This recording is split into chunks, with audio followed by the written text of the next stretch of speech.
अरे संजय, चल यार आज मजा करेंगे। बाहर से बाहर निकलते समय उमेश संजय से बोला।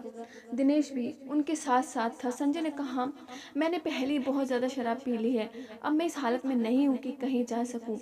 उमेश और दिनेश ने संजय की बात नहीं सुनी और उसे पकड़कर जबरदस्ती कार में बिठाया और एक होटल में जा पहुंचे। वहां पहुंचकर उमेश और दिनेश ने एक कमरा ले लिया।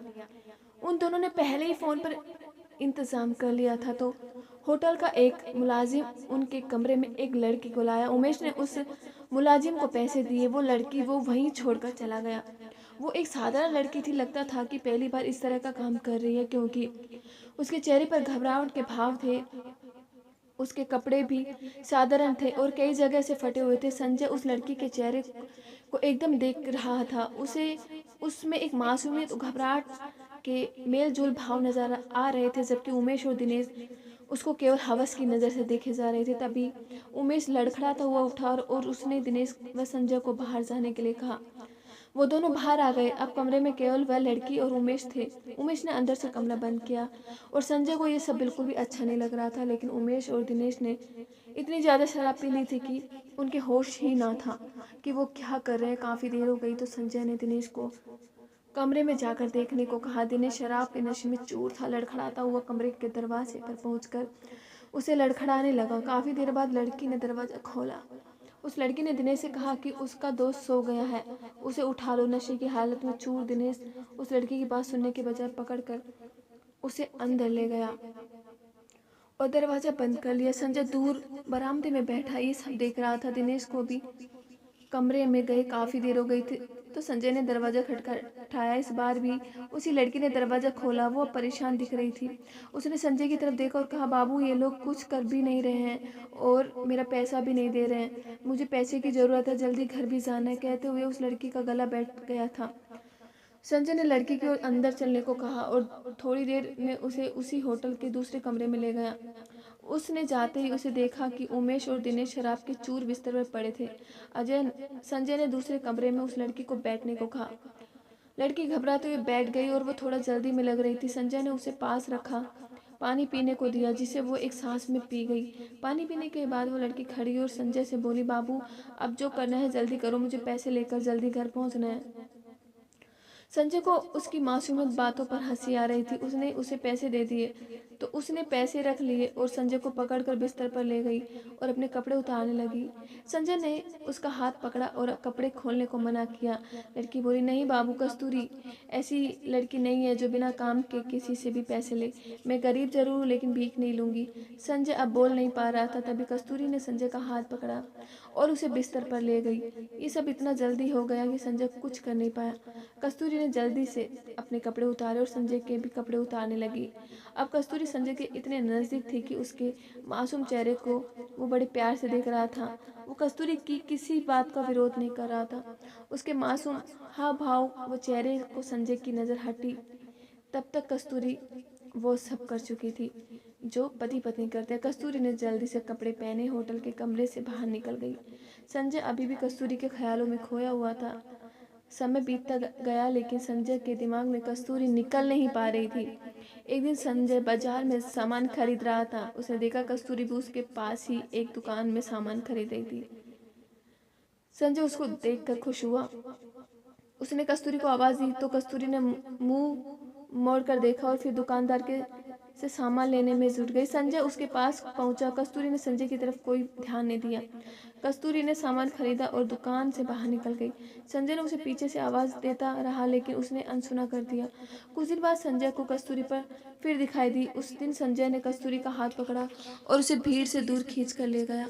उससे उसकी पिछली बार की हरकत के बारे में पूछना चाहा तो संजय के पैरों की जमीन खिसक गई। उसने देखा कस्तूरी का चेहरा पीला पड़ चुका था। वो बहुत कमजोर हो गई थी। उसने अपनी फटी चुन्नी से अपना पेट छिपा रखा था जो कुछ बाहर दिख रहा था। कस्तूरी वहां से जाने के लिए संजय से जोर आजमाइश कर रही थी। संजय ने किसी तरह उसे शांत किया और भीड़ से दूर एक चाय की दुकान पर बिठाया। संजय ने गौर से कस्तूरी के चेहरे की तरफ देखा तो उसका दिल बैठ गया। कस्तूरी सचमुच बहुत कमजोर थी। संजय ने कस्तूरी से उसकी इस हालत के बारे में पूछा तो पहले तो वो कुछ नहीं बोली, लेकिन संजय ने प्यार से उसके सिर पर हाथ फेरा तो वो रोने लगी। संजय कुछ समझ नहीं पा रहा था। कस्तूरी ने अपने आंसू पोंछे और बोली, बाबू मेरी ये हालत उसी दिन से है जिस दिन आप और आपके दोस्त मुझे होटल में मिले थे। संजय ने उसकी तरफ सवालिया नज़रों से देखा और वो फिर बोली, बाबू मैं कोई धंधे वाली नहीं हूँ, मैं उस गंदे नाले के पास वाली कच्ची झोपड़ी में रहती हूँ। उस दिन पुलिस मेरे भाई को पकड़ कर ले गई क्योंकि वो गाली में चरस गांजा बेच रहा था। उसे जमानत पर छुड़वाना था। मेरे माँ बाप के पास पैसा नहीं था, अब मुझे ही कुछ करना था। मैंने अपने पड़ोस में सबसे पैसे मांगा लेकिन किसी ने नहीं दिया। थक हार कर बैठ गई तो मेरी एक मौसी बोली कि इस बेहरम जमाने में कोई मुफ्त में पैसा नहीं देता। मौसी की बात मेरी समझ में आ गई और मैं आप और आपके दोस्तों तक पहुंच गई। कस्तूरी चुप हुई तो संजय ने अपने चेहरे के दर्द को छिपाते हुए पूछा, तुम्हारी ये हालत कैसे हुई? कस्तूरी ने कहा, बाबू ये जानकर आप क्या करोगे, ये तो मेरी किस्मत है। संजय ने फिर जोर दिया तो कस्तूरी बोली, बाबू उस दिन आपके दिए गए पैसे से मैं अपने भाई को हवालात से छुड़ा लाई तो भाई ने पूछा कि ये पैसे कहाँ से आए। मैंने झूठ बोल दिया, किसी से उधार लिए। थोड़ी देर चुप रहने के बाद वो फिर से बोला, बाबू सच सब ने पैसा देखा लेकिन मैंने जो जिस्म बेचकर एक जान को अपने शरीर में आने दिया तो उसे सब नाजायज कहने लगे। और जिस भाई को मैंने बचाया था वो मुझे धंधे वाली कहने लगा और मुझे मारने लगा। वो मुझे रोज ही मारता है। ये सुनकर संजय के कलेजे को खून सूख गया। इस सब के लिए वो खुद को भी कसूरवार मानने लगा। उसकी आंखों में आंसू छलक गए थे। कस्तूरी ये देखकर वो बोली, बाबू इसमें आपका कोई कसूर नहीं। अगर मैं उस रात आपको जिस्म नहीं बेचती तो किसी और को बेचती, लेकिन बाबू उस दिन के बाद मैंने अपना जिस्म किसी को नहीं बेचा। ये कहते हुए वो चुप हो गई। कुछ सोचकर बोली, बाबू उस रात आपके अच्छे बर्ताव को देखकर मैंने फैसला किया था कि मैं आपकी इस प्यार की निशानी को दुनिया में लाऊंगी और उसी के सहारे जिंदगी गुजार दूंगी, क्योंकि हम जैसी गरीब लड़कियों को कहाँ कोई प्यार करने वाला जीवन साथी मिलता है। इतना कहकर कस्तूरी का गला भर आया। वो आगे बोली, बाबू ये आपकी निशानी है और मैं इसे दुनिया में लाऊंगी, चाहे इसके लिए मुझे मरना ही क्यों ना पड़े। इतना कहकर वो तेजी से उठी और अपने घर की तरफ चल दी। ये सुनकर संजय जैसे जैसे जम गया था। वो कहकर भी कुछ भी नहीं कह पाया। उसने फैसला किया कि वो कस्तूरी के घर जाकर उससे शादी की बात करेगा। वो रात संजय को लबी लग रही थी। सुबह संजय जल्दी उठा, बंद बहासा कस्तूरी के घर की तरफ चल दिया। वो उसके मोहल्ले के पास पहुंचा तो एक जगह बहुत भीड़ जमा थी। वो किसी अनहोनी के डर को दिल में लिए भीड़ की चीर कर पहुंचा तो उसने जो देखा तो जैसे उसका दिल बाहर निकलने की कोशिश कर रहा था। कस्तूरी जमीन पर पड़ी थी, उसकी आंखें खुली थी और चेहरे पर बड़ी मासूमियत मुस्कुराहट थी। संजय ने जल्दी से पूछा कि ये क्या हुआ, तो किसी ने बताया कि कस्तूरी के भाई ने उसे चाकू से मार दिया, क्योंकि सब कस्तूरी के पेट में पल रहे बच्चे की वजह से उसे बेइज्जत करते थे। संजय पीछे हटने लगा। अब उसे लगने लगा कि वो गिर जाएगा। तभी पुलिस का सायरन बजने लगा तो भीड़ हटने लगी। संजय पीछे हटते हुए एक कस्तूरी को देख रहा था। उसका एक हाथ अपने पेट पर था। शायद वो अपने प्यार को मरते हुए भी बचाना चाहती थी।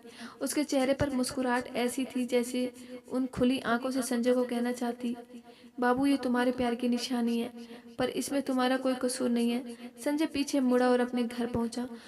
रोने लगा। वो अपने आप को माफ नहीं कर पा रहा था, क्योंकि अगर वो कल ही उसे शादी की बात कर लेता तो शायद कस्तूरी जिंदा होती। बारिश होने लगी थी। बादल जोर से गरज उठे थे और वो भी कस्तूरी के प्यार के लिए रो रहे थे।